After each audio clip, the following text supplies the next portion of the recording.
When we think of tournaments, we tend to think of jousting. However, other sports were important too. Foot combat, for example, was an essential element of the Tudor tournament and also necessary practice for warfare.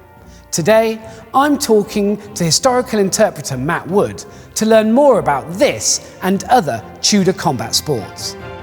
Foot combat could be a number of different things. Generally, it's fighting on your feet, off of horse. For knights at tournaments, it was generally men in full plate armour fighting within a defined area of the lists, but it could also be maces of defence fighting for prizes. There could be wrestling bouts. There could be a number of different forms of foot combat. So this is a dangerous sport, but there are rules, right? There are rules to protect both of the combatants. For example, they will have agreed months or even years in advance what sort of weapons and what sort of armour they're fighting with. Often, they'll be made specifically for that tournament. And the kind of weapons we're talking about are rebaited. That means they're blunted weapons, so they're at least a degree more safe than fighting with sharpened points to their blades. I think a lot of the knights at the time, you could compare their kind of athleticism really with modern-day rugby players. People who were used to being able to take hits, they were used to having to carry a lot of weight, and they were used to being able to move at speed. You would also have to be able to read your opponent very, very carefully. If your opponent is swinging a sword with a heavy, weighty blow, then you want to slip out of the way of that. So in the manuscripts, they would talk about using your softness, your lightness, against a strong blow. So what sort of equipment are they using for this? Knights fighting in full plate armour would be armed with a variety of weapons. They used two-handed swords, they used spears, and they used great swords as well, which were deemed quite dangerous. You could get up such a swing with those big, powerful two-handed swords that it could do damage to a person even in full plate armour at the tournament. So what's the difference between a great sword and a two-handed sword? Is it just the size? Basically, it's the size and the weight of the object, and it gives you greater length and reach at your opponent. These kinds of foot combats could become more and more elaborate.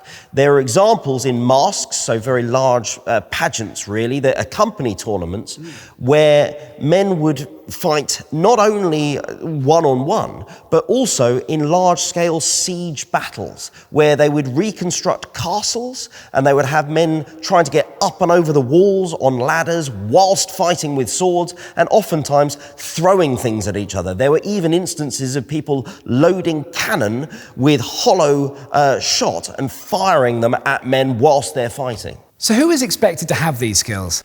Generally, most people in England would need to be able to be capable for warfare, most of the men of the country. But in terms of the tournament setting, the knights fighting in full plate armour, that would be the preserve of the nobility, really.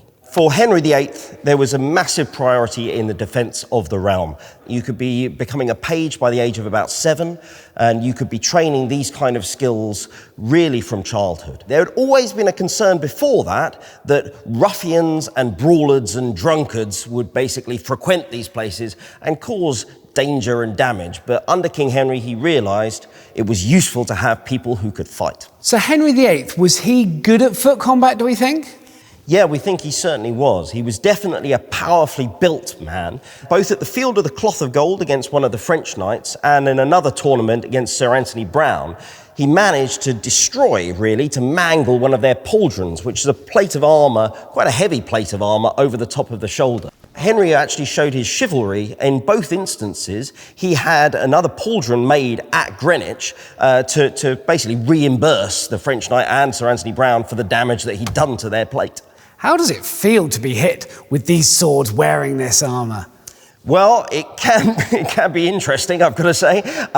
When you're wearing full plate armour, it does slightly change how you balance, how you move. You've got a considerable amount of momentum behind you, and you do feel a bit of a force to be reckoned with. But yeah, absolutely. When you get hit, you can get dazed, you can get confused, and if a set of armour doesn't fit you particularly well, then it can hurt quite a bit. You can end up with blisters around your arms from where you're moving with the van braces, the plates of armour there. So there's lots of other sort of interesting niggles that you become aware of that people of the past probably just thought was part of daily life.